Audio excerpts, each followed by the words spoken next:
En 1856, en los bosques de pinos del condado de Cumberland, en Carolina del Norte, 9 hombres poderosos fueron eliminados en una sola noche. No fue una guerra, no fue una rebelión, fue una aniquilación silenciosa, metódica, perfecta.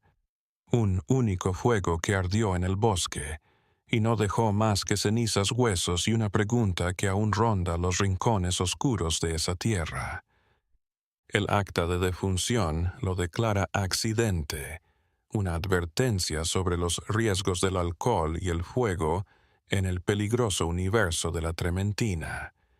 Pero los murmullos que han perdurado durante más de un siglo narran otra historia. Cuentan de un hombre, Lázaro, un esclavo fantasma en su máquina, un observador callado con una mente que no entendían y un dolor que no podían medir. Cuentan que planeó una venganza tan exacta, tan conocedora de la física del fuego, de la química del dolor, que transformó el mismo sistema que lo sometía en su crematorio perfecto. 9 capataces, los reyes de este imperio maderero aislado, entraron en una cabaña para una noche de cartas y whisky. Cerraron la puerta por dentro y nunca más se les volvió a ver con vida. Pero esta no es una historia de venganza, es la de cómo un hombre despojado de todo nombre, libertad, familia, logra convertir el dolor en genio y el sufrimiento en ciencia. Para saber cómo lo logró, hay que conocer el mundo que lo engendró. Un universo perfumado por la resina de pino, un Edén de aislamiento cuya única ley era la voluntad de los hombres que estaban a punto de arder. Los campos de trementina del sureste de Carolina del Norte eran un mundo propio. Olvídese de las plantaciones de algodón de las películas, con sus grandes mansiones y su cercanía a la civilización. Esto era diferente. Era una industria tosca y primitiva, tallada en un mar infinito de pino de hoja larga. Durante cientos de millas, la tierra era una extensión monótona, hermosa y aterradora de árboles. Y en esta naturaleza las funciones operaban como colonias en un planeta ajeno. El trabajo era una tortura lenta y sistemática. Manos esclavas tallaban heridas en forma de V, llamadas cajas, en la base de los pinos. La resina, savia, pegajosa y ámbar del árbol, se filtraba lentamente en estas cajas. Entonces volvían los trabajadores, día tras día, sacando la goma espesa con cucharones de mango largo. Su piel y sus pulmones estaban constantemente impregnados del aroma vaporoso y dulzón. Cada hombre tenía miles de árboles a su cargo, recorriendo millas de maleza llena de serpientes bajo el calor húmedo y sofocante. Pero el esfuerzo físico no era lo peor, era el encierro. Estos campamentos generalmente se encontraban a 20 o 30 millas del pueblo más cercano y formaban pequeños feudos donde el capataz era amo y señor sin ley, sociedad o los lejanos dueños de las plantaciones que alquilaban su ganado humano para sacar provecho. El sistema era una pieza de crueldad desapasionada. Un hombre como Lázaro le pertenecía legalmente a un propietario llamado Cyrus Hartwell, pero Hartwell era solo un nombre en un libro mayor. Los hombres que dominaban todos sus movimientos, los hombres que tenían en sus manos la vida y la muerte, eran los 9 capataces de la operación de trementina de Cumberland. No eran grandes propietarios, eran algo mucho peor, blancos pobres a los que se les había dado un poder casi divino sobre quienes estaban por debajo de ellos en la jerarquía. Habían creado su propio imperio privado en las profundidades del bosque, un negocio de robo y brutalidad que finalmente consumiría todo a su alrededor. ¿Quiénes eran estos 9 hombres? La historia apenas recuerda sus nombres, más allá de una lista en un certificado de defunción. Samuel Pruitt, Jedediah Stokes, Nathaniel Boggs, Elias Crenshaw, Hosea Talbot, Abner Little, Silas Farrow, Bogart Vincent y Thomas Garraway. Para el mundo eran negociadores, jefes en un negocio cruel pero legal, pero en el bosque eran una hermandad, una hidra de 9 cabezas de pequeña tiranía, unidas por un secreto. Su verdadera profesión no era trementinero, era ladrón.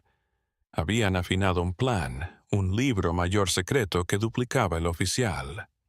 Al calcular siempre por debajo de lo real la cantidad de resina, alquitrán y colofonia que producían sus secciones, generaron un excedente, un acopio clandestino de provisiones navales que vendían en el mercado negro a través de intermediarios en Wilmington. El dinero, una pequeña fortuna para sus estándares, se repartía en 9 partes. Era una conspiración de absoluta fidelidad, cimentada en el interés común y la certeza de la ruina mutua en caso de que cualquiera de ellos hablara. Este sistema secreto de poder los hacía intocables. No respondían ante nadie. Su crueldad no era una elección, era su profesión. El miedo callaba, el dolor obedecía. Samuel Pruitt era conocido por su látigo, una tira de cuero trenzado que manejaba como si fuera su brazo. Jedediah Stokes amaba los juegos mentales, amenazando con vender al hijo de un trabajador si la cuota semanal fallaba incluso en un barril. Habían montado todo un sistema autónomo de explotación, un mundo sin leyes. Y en el centro de este reino oscuro se encontraba Lázaro. 32 años, callado, delgado, con las manos siempre manchadas de ámbar viejo. Le decían Mano Primera, un maestro de su arte que conocía el bosque como nadie. Pero lo que no sabían, lo que no podían saber, era que él los estaba observando. Estaba aprendiendo y, en un mundo que se había propuesto mantenerlo en la ignorancia, se había enseñado a sí mismo una habilidad prohibida que sería el arquitecto de su venganza. Había aprendido a leer. Antes del fuego, antes de la rabia convertida en arma, estaba Dina. En el frío cálculo de la esclavitud, con seres humanos como agentes y relaciones como objetos, su conexión era una rebelión. Estaban casados en la forma en que podían estarlo los esclavos, sin papel, sin iglesia, pero con un compromiso más profundo que cualquier ley. Dina tenía 26 años. Estaba en el barracón de cocina común, siempre un lugar cálido y siempre hambriento, pero su risa podía romper la desesperación más densa. Era el punto de referencia de Lázaro, la única luz en la oscuridad sofocante del campamento. Y en la primavera de 1855, más de un año antes del fuego, estaba embarazada de 6 meses de su primer hijo. ¿Puede creerlo? Arriesgarse a traer una nueva vida a un mundo que no le ofrece otra cosa que servidumbre. Amar con tal intensidad que se cree poder forjar un lugar de esperanza donde no tiene derecho a estar. Su amor era una rebelión silenciosa, un mundo de dos en medio de un sistema que buscaba fragmentar la conexión humana. Cada caricia, cada mirada, cada palabra susurrada en la noche de su cabaña era una conquista sobre los hombres que tenían sus cuerpos, pero no sus almas. O eso pensaban. Los 9 supervisores, sin embargo, consideraron este amor no una muestra del espíritu humano, sino una debilidad, una palanca, un punto de presión que explotar. Y una noche de jueves de marzo, el más despiadado de los 9, el hombre que actuaba como líder de facto, decidió poner a prueba esa debilidad. Como muchas tragedias, comenzó con un hombre que pensó que podía tomar lo que quisiera y una mujer que dijo que no. Aquella noche, Lázaro volvió del bosque, dolorido por el trabajo, y el barracón de la cocina estaba inusitadamente callado. Dina se había ido. Las otras mujeres no le sostenían la mirada. Su miedo era casi tangible en el aire ahumado. Hattie, una anciana, se lo llevó aparte. Su voz era un susurro seco. Silas Pharaoh se llevó a su cabaña hace una hora. Las chozas de los capataces eran zonas vedadas, un puñado de construcciones aisladas de los barracones de los trabajadores, una línea fronteriza que nunca debía ser cruzada, pero Lázaro se lo saltó. No corrió. Caminó con una determinación que horrorizó a los pocos que lo observaron. Un hombre que marchaba hacia un destino del que sabía que podría no regresar. Mientras se acercaba a la cabaña de Pharaoh, la última luz del día sangrando en el cielo, escuchó voces. La de Dina, aguda por el miedo, y la de Pharaoh, gruesa y arrastrada por el whisky. El resto se reconstruye a partir de los murmullos que quedaron tras de sí, un mosaico de miedo y asombro. Otros afirman que Lázaro pateó la puerta. Otros afirman que la halló sin llave y entró como un fantasma. Pero todos vieron lo que vieron. Dina contra la pared, su vestido desgarrado en el hombro, y Silas Pharaoh acercándose a ella, con una sonrisa borracha y depredadora en su rostro. Lo que siguió no fue el comportamiento de un esclavo, fue el comportamiento de un esposo. Lázaro se abalanzó con una velocidad furiosa, propinando un puñetazo a Pharaoh. El capataz, grande pero tambaleante por el alcohol, tropezó hacia atrás, tropezando con su propia mesa. Por un instante sin aliento, el único sonido fue el crujido de la madera y los jadeos entrecortados de los dos hombres. Entonces Pharaoh se puso en pie, la sangre goteando de su labio, su sonrisa desaparecida, reemplazada por una mirada de hielo asesina. «Acabas de firmar tu sentencia de muerte, muchacho», siseó. Lázaro tomó la mano de Dina y la sacó de la cabaña y corrieron. No hacia la libertad no había tal cosa, sino hacia la noche del bosque, una fuga instintiva de un horror que solo habían pospuesto. Su fuga fue corta. Apenas llegaron de vuelta a su propia cabaña antes de ser capturados. No era solo Faraón. 6 de ellos llegaron, sus rostros iluminados por la luz vacilante y infernal de las antorchas de nudo de pino.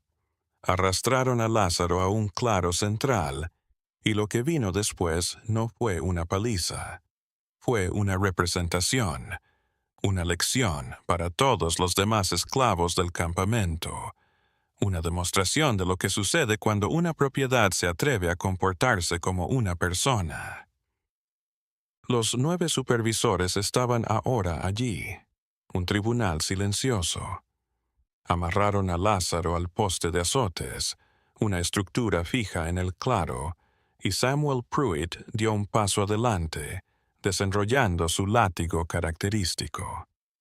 40 azotes sobre su espalda abierta, pero el dolor físico era ajeno, una sensación vaga, en comparación con la tortura de Veradina obligada a observarlo, sus gritos ahogándose en la mano de otro supervisor.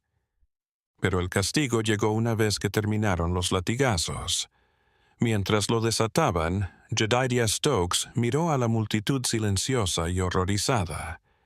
«Este tiene demasiado espíritu para su propio bien», declaró. «Se lo haré saber al señor Hartwell. Se ha vendido al Deep South y la mujer se va con él. Vendida al sur. Era una sentencia de muerte».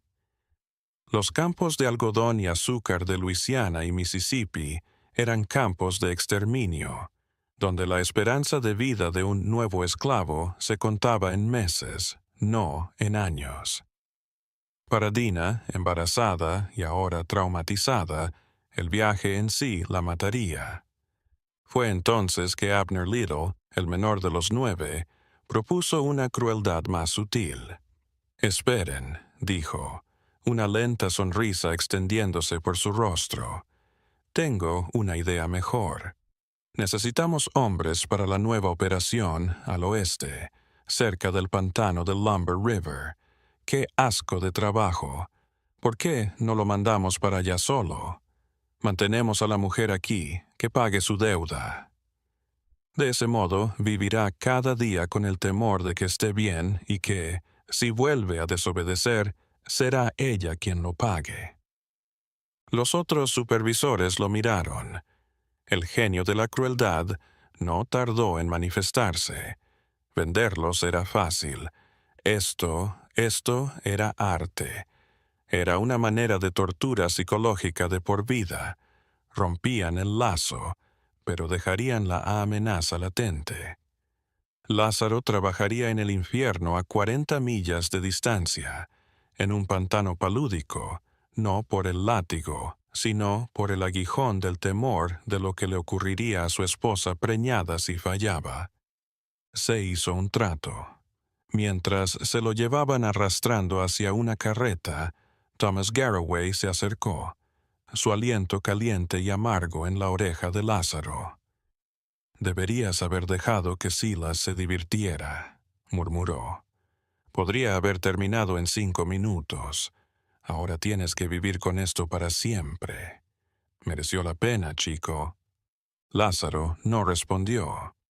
Su espalda era un infierno, sus muñecas rojas por las cuerdas, pero mientras lo lanzaban a la carreta, hizo algo que ninguno de ellos comprendió. Miró a cada uno de los 9 hombres, a los ojos, con una mirada no rota, sino inquietantemente lúcida. Se estaba aprendiendo sus caras, se estaba grabando sus características en su mente como un artista, aunque aún no sabía que estaba creando una máscara de la muerte. La carreta lo arrastró a la oscuridad esa noche. Le permitieron una corta visita supervisada 3 semanas después. La halló demacrada, su espíritu quebrado. Ella le dijo, en susurros rápidos y desesperados, sobre las horas de trabajo de 16 horas, sobre las raciones cortas, sobre la forma en que Silas Farrow se aseguraba de pasar junto a ella, solo para recordarle su control. «¿El bebé?», preguntó Lázaro, su voz rompiéndose. «¿Está bien?». «Sigue pateando», susurró ella, un destello de desafío en sus ojos hundidos. «Este niño sabe que su padre está peleando por nosotros». Fue la última vez que oyó su voz. El pantano junto al Lumber River era un cementerio de esperanzas.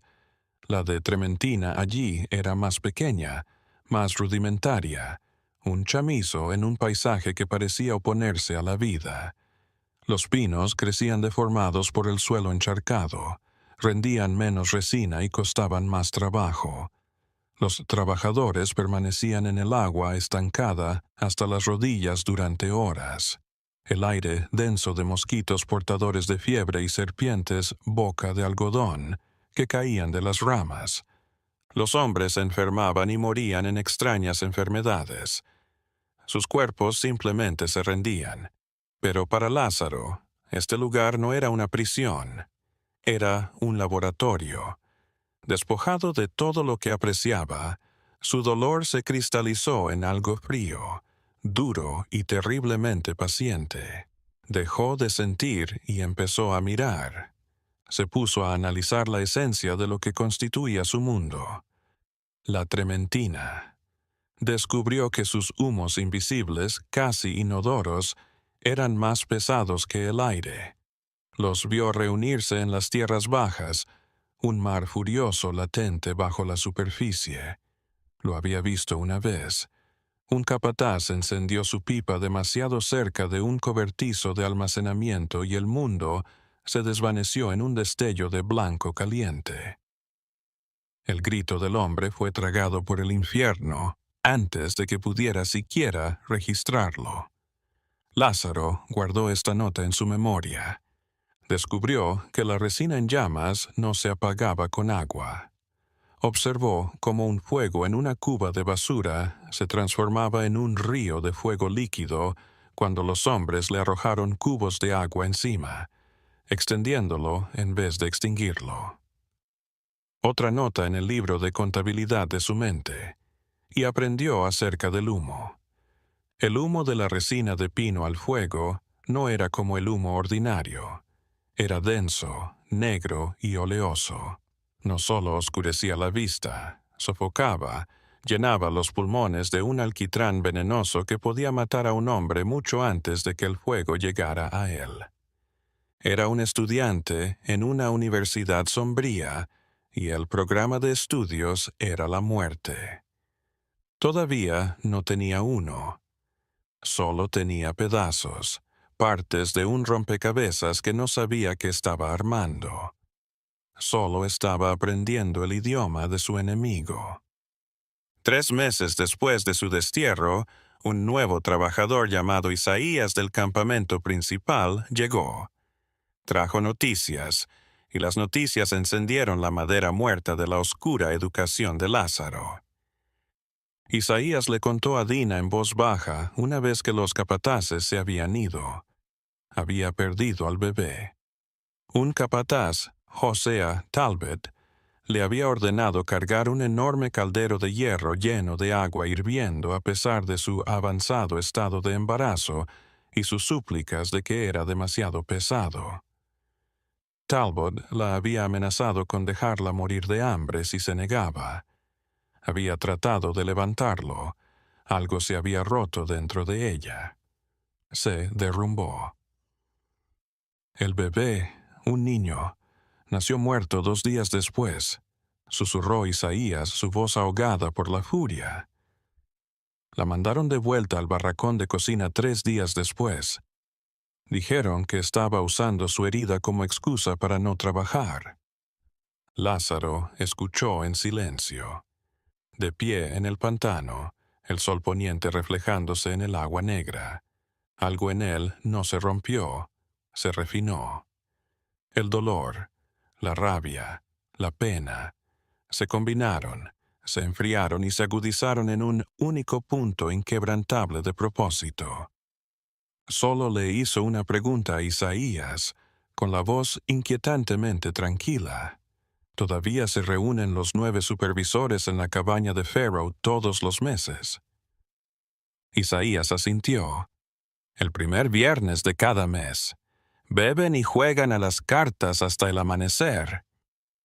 Lázaro no dijo nada más, pero las piezas del rompecabezas en su mente comenzaron a encajar. El vapor, el fuego líquido, el humo sofocante, los 9 hombres, la cabaña aislada. Su venganza ardiente estaba dando el primer paso. A partir de ese día, Lázaro fue el esclavo ideal.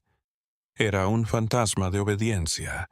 Sobrepasó sus cuotas, nunca se quejó, nunca enfrentó a un capataz con nada más que indiferencia vacía.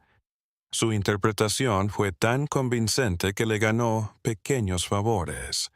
Un pedazo extra de pan de maíz, permiso para arreglar sus herramientas junto al fuego después de que todos estuvieran dormidos. Aprovechó esos ratos para estudiar, no para descansar.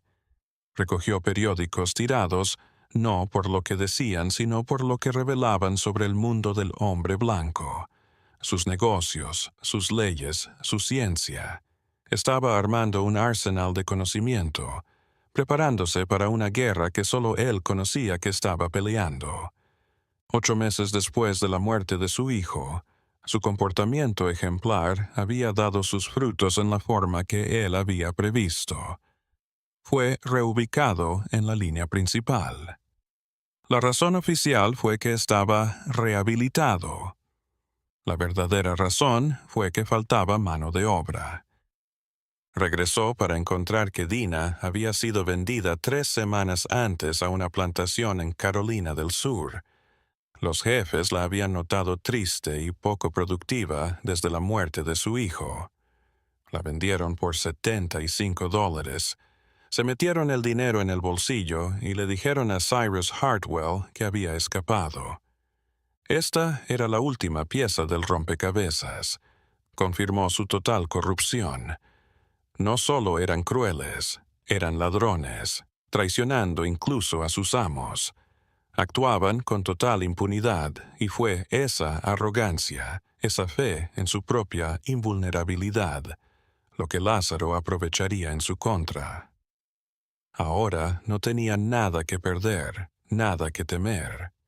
Ya no se trataba solo de castigarlos por Dina, se trataba de destruir su mundo, borrar su conspiración de la faz de la tierra y hacerlo tan bien que nadie sospecharía jamás que fue algo más que la obra de Dios.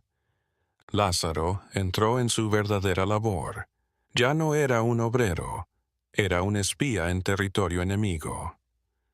Aprovechó su puesto como mano premier para mapear toda la empresa criminal de los supervisores, a quienes tenía en la mira. Aprendió a leer sus libros de contabilidad, no solo las palabras, sino los números, el movimiento de las mercancías, las pequeñas discrepancias. En las horas fugaces en que la cabaña de un supervisor estaba desocupada o un libro de contabilidad quedaba al descubierto, se deslizaba, su mente una cámara que grababa filas de números. Averiguó la forma exacta de su robo.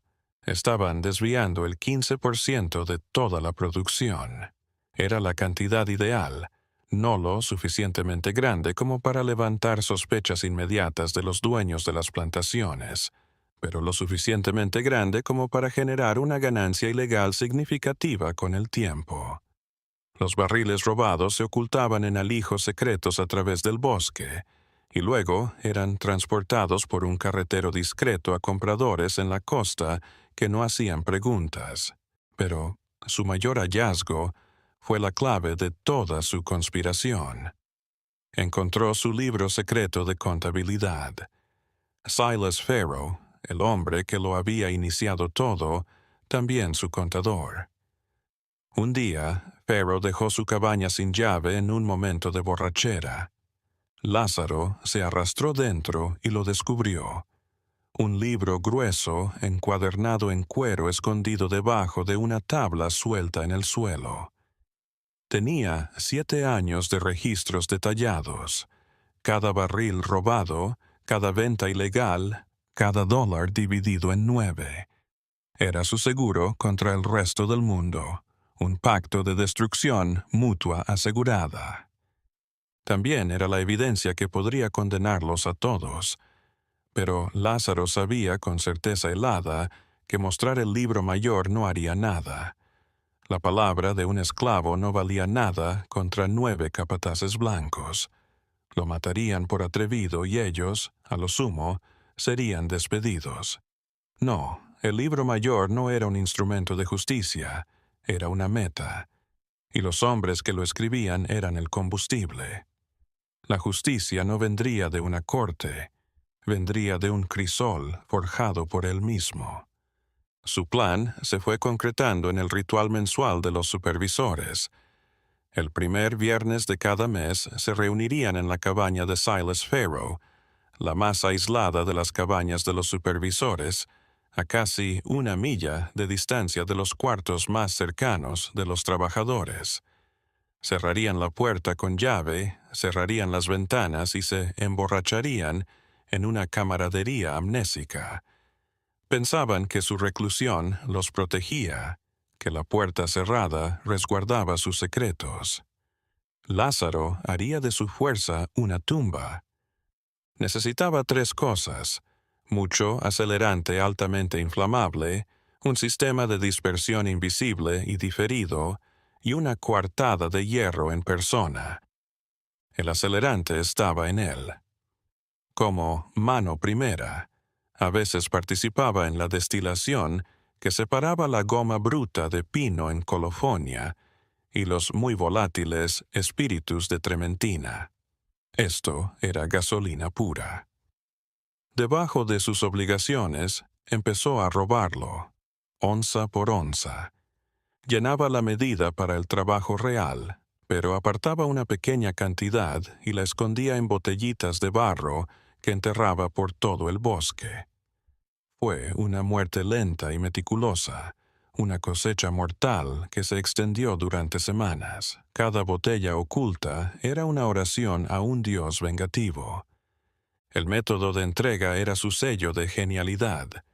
No podía rociar la trementina. Eso gritaría incendio provocado. El fuego debía parecer que se había iniciado desde dentro, un accidente lamentable provocado por su propia negligencia. Necesitaba una bomba con temporizador, pero una bomba hecha de materiales que nadie jamás sospecharía. Se acordó de algo que había leído en un periódico viejo, un artículo sobre artefactos incendiarios caseros que hablaban de la lenta reacción exotérmica de ciertas sustancias químicas al aire. No tenía acceso a químicos raros, pero tenía cerillas de fósforo, aceite de linaza para barriles y la resina misma. Empezó a probar en las zonas más profundas y alejadas del pantano. Observó que un manojo de trapos bien apretados y empapados en espíritus de trementina y aceite de linaza, mezclados con azufre de cabezas de cerillas, se oxidaría lentamente en contacto con una cantidad muy pequeña de aire controlada. La oxidación producía calor, lentamente, invisiblemente, hasta el punto de combustión espontánea. Había hecho un fusible retardado solo con las cosas comunes de su esclavitud. La última pieza de su obra maestra fue la coartada. Debía ser perfecta, situándolo a millas de distancia bajo vigilancia en el momento preciso en que se desataría el fuego. Se ofreció para la única tarea que todos evitaban, la guardia nocturna en un puesto de recolección lejano. El trabajo exigía que un operario se quedara despierto toda la noche vigilando los barriles de trementina procesada. El capataz de esa parte, un hombre llamado Duncan, era muy trabajador y hacía rondas sorpresa a sus guardias nocturnos. Era el lugar ideal. Estaría a 3 millas al este de la cabaña de Pharaoh, un guardián silencioso y obediente, mientras que 3 millas al oeste, su creación se acercaba a su sangriento nacimiento. Pero había un problema enorme. ¿Cómo podía introducir sus artefactos incendiarios en la cabaña cerrada y vigilada? ¿Cómo podría ubicarlos para obtener el máximo impacto sin ser detectado?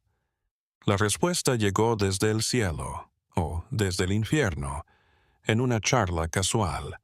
Estaba conversando con el viejo Silas, no el capataz, sino un viejo esclavo que a veces hacía de criado de los capataces.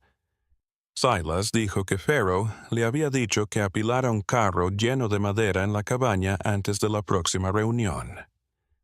«Dice que quieren una fogata toda la noche», se lamentó Silas, «para ahuyentar el frío de febrero». Leña apilada en la cabaña al lado de la gran chimenea de piedra. Era un correo del destino. «Eso es mucho para un solo hombre», dijo Lázaro, su voz una máscara de simpatía. «¿Necesitas ayuda?» El rostro del anciano se iluminó. «¿Lo harías?» Faraón quiere que esté hecha el día anterior, apilada limpiamente al lado de la casa. Fue el jueves 5 de febrero de 1856. Lázaro llevaría el caballo de Troya al centro del fuerte enemigo. El escenario estaba preparado, los actores ajenos y el autor del acto final afilando sus herramientas. El día anterior a la reunión, Lázaro desenterró sus tarros ocultos. Había preparado 3 artefactos incendiarios distintos, triplicando mis posibilidades de éxito. Había moldeado pequeñas y toscas vasijas de barro, cociéndolas en el horno de la operación con el pretexto de fabricar un cuenco para su alimento. En cada recipiente apiló los trapos empapados, el azufre, las resinas volátiles. Selló cada recipiente con una tapa de barro, dejando solo un agujero del tamaño de un alfiler para que el aire entrara lentamente y comenzara la reacción química. Luego cubrió con tierra y ceniza la parte exterior de las vasijas, disfrazándolas de basura olvidada. Eran bombas de basura. Aquella tarde, él y el viejo Silas llenaron una carreta de leña y la llevaron a la cabaña de Pharaoh. El capataz estaba allí, con los brazos en jarras, mirándolos. «Apílenla contra esa pared», ordenó, señalando el espacio junto a la gran chimenea de piedra. «Y no se demoren todo el día». Mientras iban y venían de la carreta a la choza, Lázaro llevó a cabo su plan con la precisión de un cirujano. Con cada carga de leña apiló una de sus vasijas de barro sobre la pila. La primera estaba casi abajo, encajada en la madera, donde el calor de la chimenea se sentiría con más fuerza. La segunda la enterró a la mitad de la pila, garantizando una segunda explosión mucho más potente una vez que el fuego estuviera en marcha. La tercera la ocultó tras la pila, contra la pared seca de la cabaña, pero no había terminado. Tenía una capa más de destrucción que agregar. Se acordó de la física del vapor de trementina, más pesado que el aire, cómo se acumularía en el suelo como un gas invisible y explosivo. Mientras acababan la pila, tropezó y dejó caer una gran brazada de troncos. En el instante de confusión, mientras Pharaoh lo maldecía por torpe, usó un pequeño trozo de metal afilado para perforar dos de las vasijas que acababa de ocultar. Los espíritus de trementina, finos y evaporables, comenzaron a filtrarse, lenta y silenciosamente, empapando los troncos circundantes y las tablas del suelo. El tenue aroma dulce era indistinguible de los olores habituales de la fábrica de trementina. Sería invisible. «Fuera», dijo Pharaoh cuando terminaron, cerrando la puerta tras ellos. Mientras se alejaban en la carreta, Lázaro podía sentir el engranaje silencioso que había activado. La oxidación lenta había comenzado. El tiempo corría. Viernes, 6 de febrero de 1856. Lázaro pasó el día como de costumbre, sus movimientos calculados, su rostro inexpresivo. En su mente se desató una tormenta de cálculos y preocupaciones. ¿Qué sucedería si las ollas se encendieran demasiado temprano o demasiado tarde? ¿Y si uno de los hombres oliera el tenue aroma y sospechara? Cada hora era una eternidad. A las 4 de la tarde llegó para su guardia nocturna. El capataz Duncan lo escoltó personalmente hasta el lugar de reunión, un claro a 3 millas al este de la cabaña de Pharaoh, donde se apilaban barriles de trementina finalizada en espera de ser transportada. «Conoces las reglas», dijo Duncan, su rostro tenso en la luz tenue. «Si te encuentro con los ojos cerrados, sentirás el látigo antes de despertar del todo». «Sí, señor», respondió Lázaro, con la voz firme. «Estaré atento». Mientras la noche caía, tiñendo el cielo de púrpura magullado y naranja, Lázaro se sentó junto a su linterna, el esclavo obediente. En su mente estaba rastreando a sus objetivos. Los jefes llegarían ahora a la cabaña de Pharaoh. Se saludarían, destaparían las primeras botellas de whisky, harían fuego en la chimenea. El fuego calentaría la cabaña y, a su vez, calentaría sus dispositivos secretos, acelerando la reacción química en su interior. Y todo el tiempo, el vapor invisible se estaría acumulando en el suelo, una marea silenciosa y mortal que se elevaría a sus pies. A las 8:15 de la noche, Duncan realizó su primer control. Surgió de la noche como una aparición, halló a Lázaro despierto y alerta, y gruñó antes de desvanecerse de nuevo. Todo estaba en calma. A las 9:45 de la noche, un tenue aroma alcanzó a Lázaro en la brisa nocturna. Era humo, pero en un bosque de trementina siempre había humo. Se forzó a sí mismo a quedarse quieto, a no mostrar nada de la tormenta que se desataba en su interior. ¿Y si no era su fuego? ¿Y si algo había ido mal? A las 10:20 de la noche, Duncan regresó. Su paso era más apresurado esta vez. ¿Hueles eso?, dijo, olfateando el aire. Se está volviendo más fuerte. Huele a pino, pero denso, del oeste. Lo noté hace un momento, señor, dijo Lázaro, su tono cuidadosamente controlado para parecer preocupado. Creí que era solo un fuego de cocina de alguna de las otras secciones. No, dijo Duncan, sus ojos barriendo el horizonte occidental. Demasiado humo para un fuego de cocina. Demasiado. Se quedó ahí un rato, indeciso. La noche se agitaba. «Quédate quieto», ordenó finalmente. «No te muevas de aquí. Voy a ver qué diablos está pasando». Se adentró de nuevo en el bosque, al oeste, en dirección al olor. Lázaro se quedó sentado al lado de su linterna. No se movió. Era una estatua de sombra y paciencia, pero su corazón era un tambor de guerra. 10 minutos, 20 minutos, y entonces lo vio. A través de los árboles, un destello de naranja. No era la llama de una antorcha, era un fuego furioso que latía en la oscuridad de la noche, creciendo en intensidad con cada segundo. Era del color del sol, del juicio. Pronto llegaron gritos distantes, primero débiles, luego más fuertes, desesperados. El bosque, que había estado tranquilo con los sonidos de la noche, ahora despertaba en una cacofonía de alarma. La bestia que había creado estaba libre. Una hora después, una eternidad, Duncan se arrastró de nuevo al claro. No estaba solo.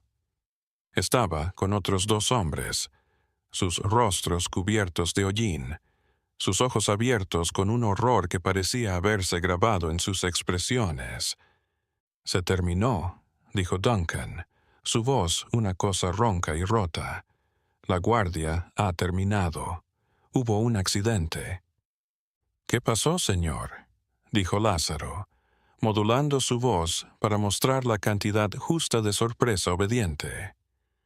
«La cabaña de Faraón», se aturdió Duncan, sacudiendo la cabeza como para negar la imagen en su propia mente.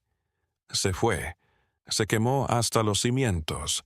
Los supervisores todos estaban dentro. No pudo terminar. No tenía por qué. La verdad no dicha colgaba en el aire humeante entre ellos. Los 9.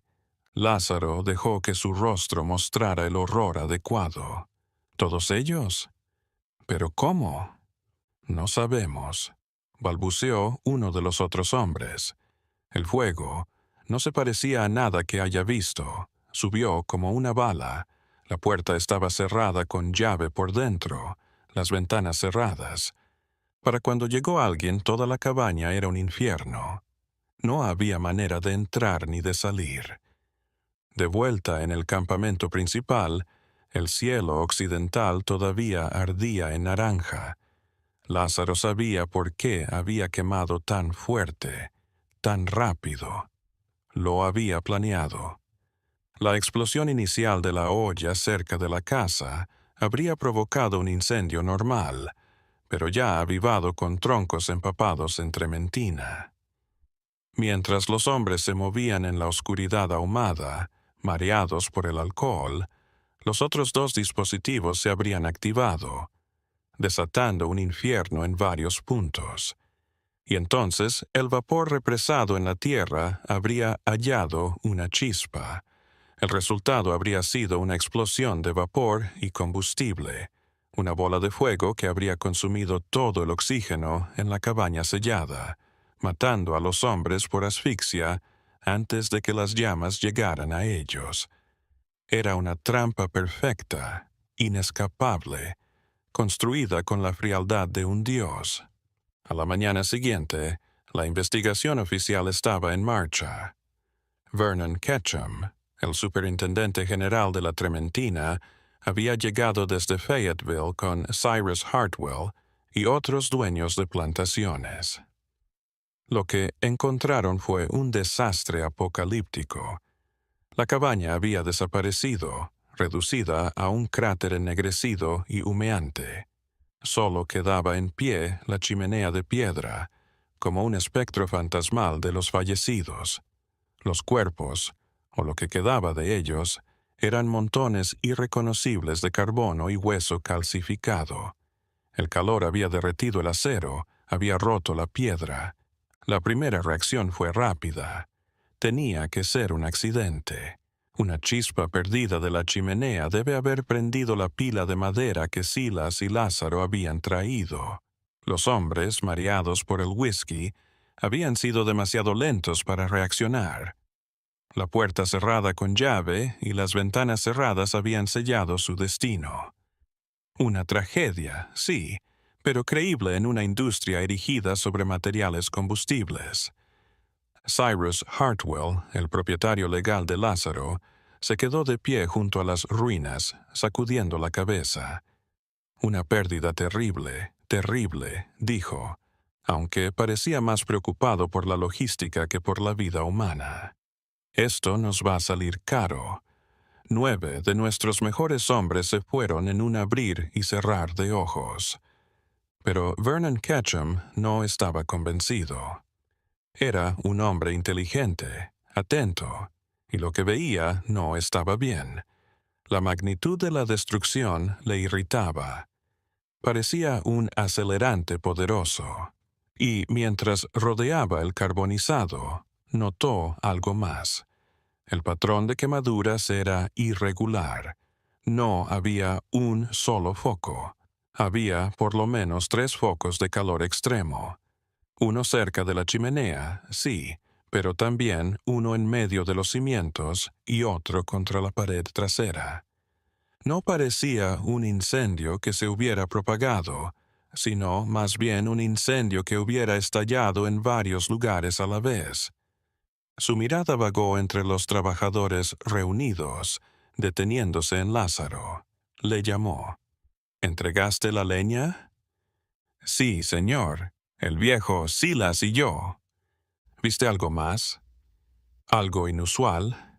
Lázaro se encontró con su mirada sin parpadear. No, señor. Solo una cabaña vacía. El señor faraón nos observó.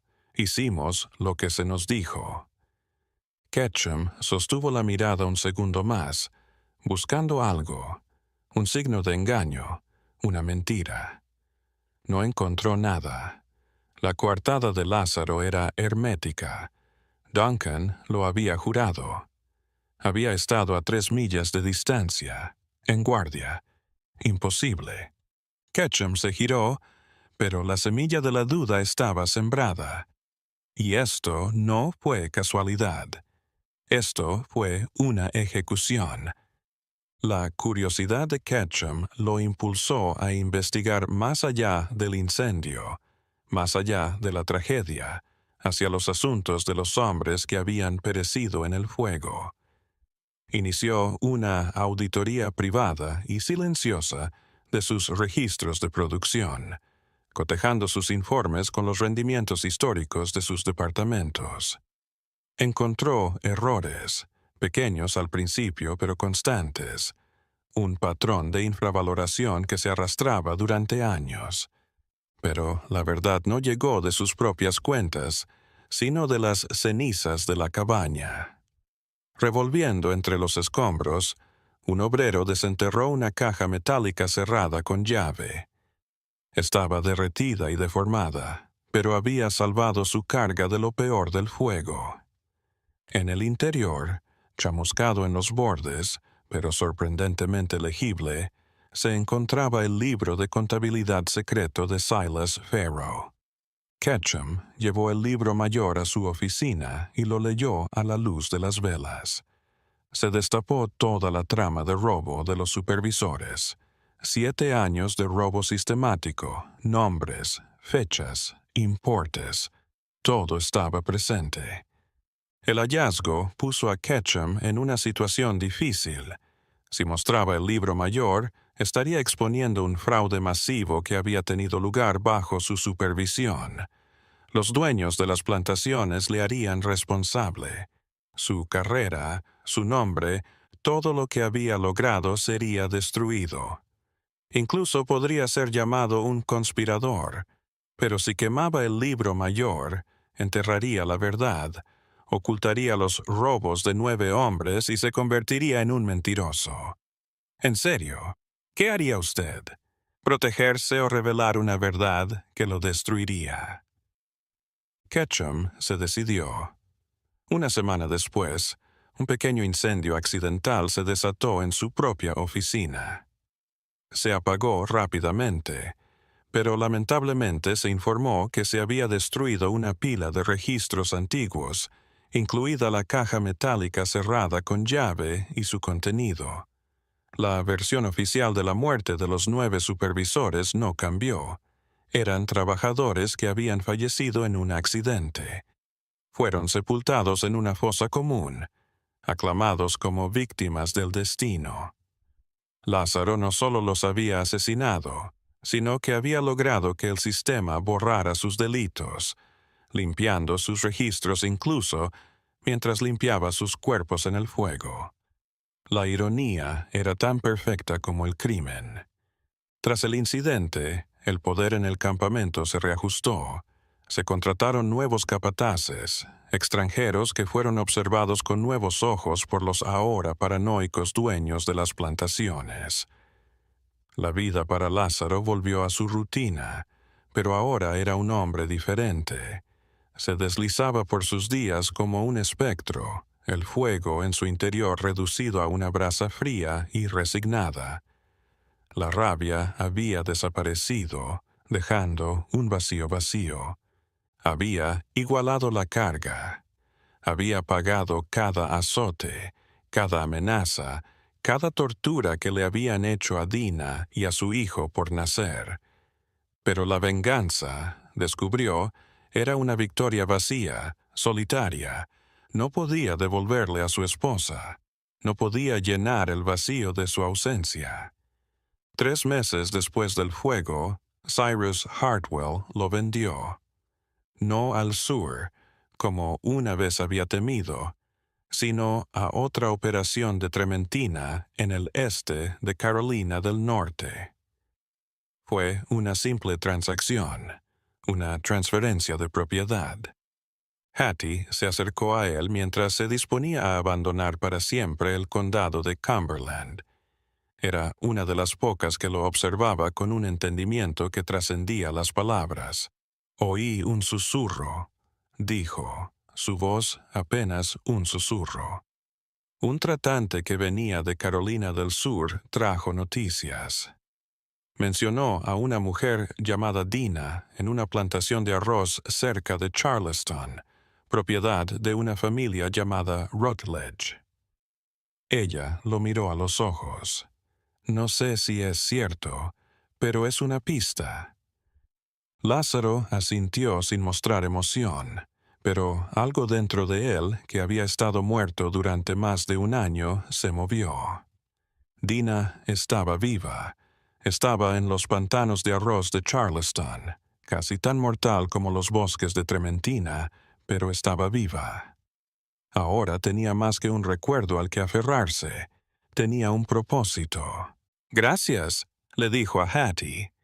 Ella asintió, sus viejos ojos tristes. «No sé qué justicia se hizo en ese fuego», murmuró, «pero espero que te haya traído paz». «La paz nunca fue el precio», respondió Lázaro, su voz baja pero firme. «Ese fue el precio».